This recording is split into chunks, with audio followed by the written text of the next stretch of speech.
Under the burning Pacific sun, the first F6F Hellcats rolled along the deck of the USS Essex, their deep, blue fuselages gleaming like something pulled from another world. Below them, young mechanics wiped their hands on oil-stained rags, squinting at a fighter that looked heavier, bulkier, almost brutish compared to the sleek Japanese Zero that had terrorized American pilots since the opening days of the war. And somewhere across that vast ocean, Japanese aviators were already laughing. Reports had reached them. America's new heavy cat was slow, clumsy, a desperate attempt to match the Zero's elegant agility.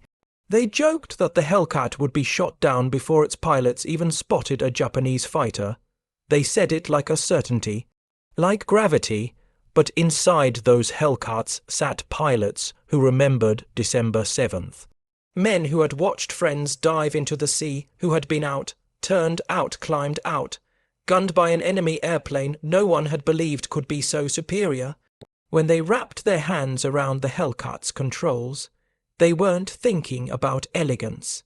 They were thinking about revenge, survival, and finally having a machine built not to match the Zero, but to kill it. The first test came fast. Over the Solomon Islands, a formation of Hellcats climbed through scattered clouds, engines growling like chained animals. Lieutenant Alex Vrasiu checked his mirrors, feeling the vibration of the Pratt & Whitney R2008, 100 rumbling through his ribs. Suddenly, the radio crackled with a warning. Bandits, 10 o'clock high zeros. The word alone was enough to tighten a man's throat. They appeared like silver needles, slicing down from the sun. Exactly how they had ambushed American fighters 2 years earlier. But this time was different. This time, the ambushers weren't alone at the top of the sky. Vrasiu shoved the throttle forward and felt the Hellcat surge with raw, unapologetic power. The climb rate shocked him even now. It felt like the aircraft wanted blood. A Zero flashed by, graceful as a bird, banking hard to swing behind him. Any wild cat pilot would have panicked. A Zero on your tail meant death. But Vrasiu stayed calm. He rolled the Hellcat into a diving turn, and instead of losing speed like the old wild cats always had, the Hellcat held its energy, almost dragging him forward. The Zero tried to follow, but its light frame fluttered, wobbled, and began to fall behind.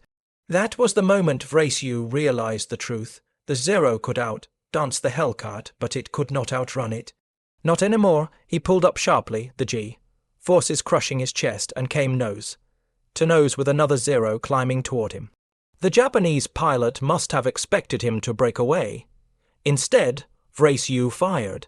The Hellcat's 6.50 caliber guns shredded the Zero's engine in a flash of sparks, and the aircraft plunged downward, trailing smoke. It was one kill. It was also a message. That same day, reports came in from carriers across the Pacific. Hellcats were returning with victory tallies that sounded impossible. Pilots who had once prayed for luck were now confidently hunting Zeros. A single squadron shot down 15 without losing a man. Crews on the carriers whispered about it with growing excitement. Something had changed. Something big. Yet the Japanese pilots still dismissed the aircraft.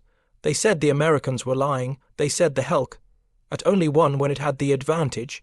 They said no heavy fighter could defeat the Zero in a pure dogfight. And so, in the months that followed, they came out in force to prove it.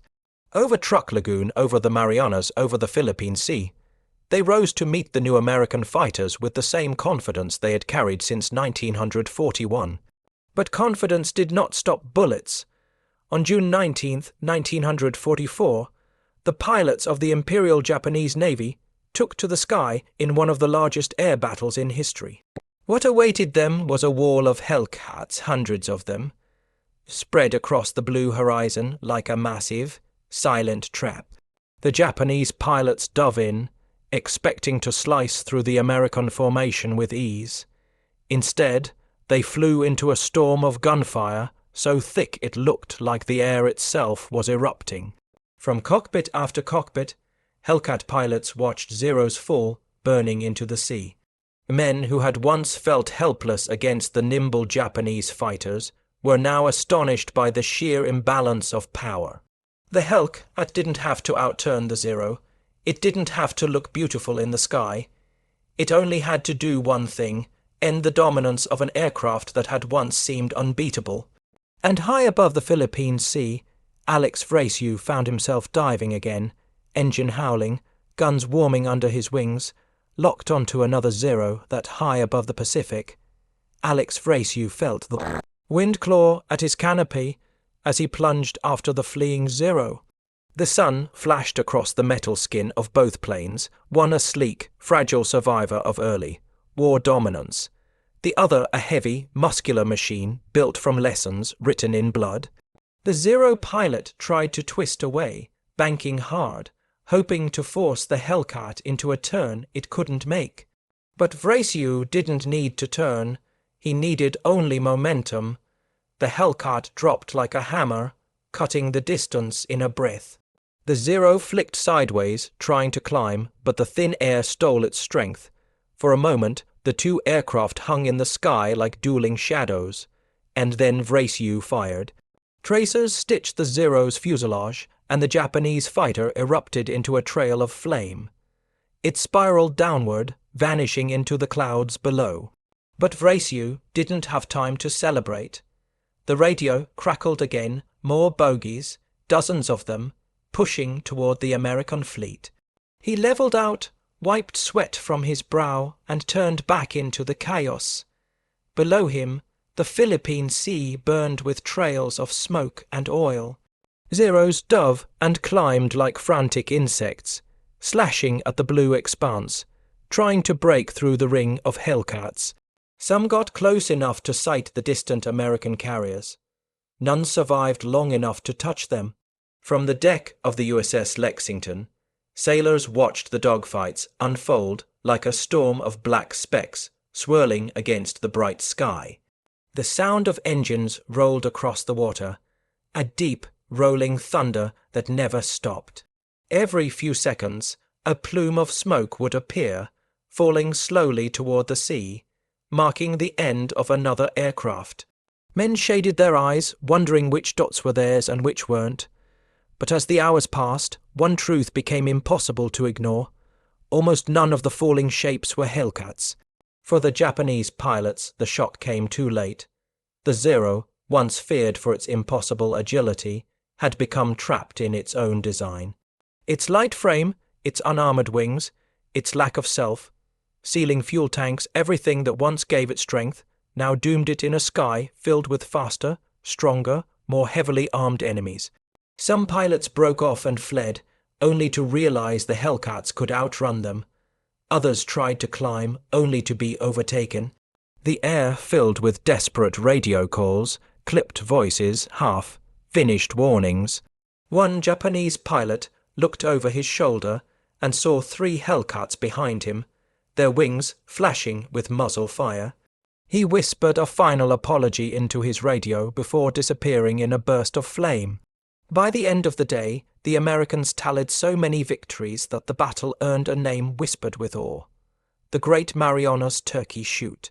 The Hellcat had proven itself in a single, devastating blow. Hundreds of Japanese aircraft were lost pilots with years of training, irreplaceable experience, and once unshakable confidence. They had laughed at the Hellcat. They had mocked its bulk, its weight, its American stubbornness. But the skies over the Pacific told a different story now. As the sun dipped toward the horizon, Vracieux returned to the Lexington, guiding his battered Hellcat toward the carrier deck. His fuel gauge was nearly empty, bullet holes stitched his tail, and his hands trembled from hours of flying and fighting. When he climbed out of the cockpit, the deck crew stared. Someone said he'd shot down 6 planes in just 8 minutes. Vracieux barely heard them. He looked instead at the ocean, recalling the faces of pilots he'd once feared, men who had dominated the early war, and wondered how many were still out there.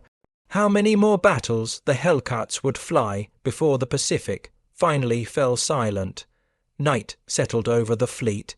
The carriers turned into the wind, preparing for more launches at dawn. In the ready rooms, young pilots sat quietly, polishing goggles, tightening gloves, thinking about the next day. They knew the Japanese were wounded, but not defeated. New planes, new pilots, new desperate tactics would surely come. Yet for the first time in the war, the Americans felt something unfamiliar in the air certainty. The Hellcat had changed the balance. The fear that once followed the whisper of Zeros inbound had faded, and across the dark ocean, even Japanese commanders began to understand that the age of the Zero was ending, replaced by the roar of an engine that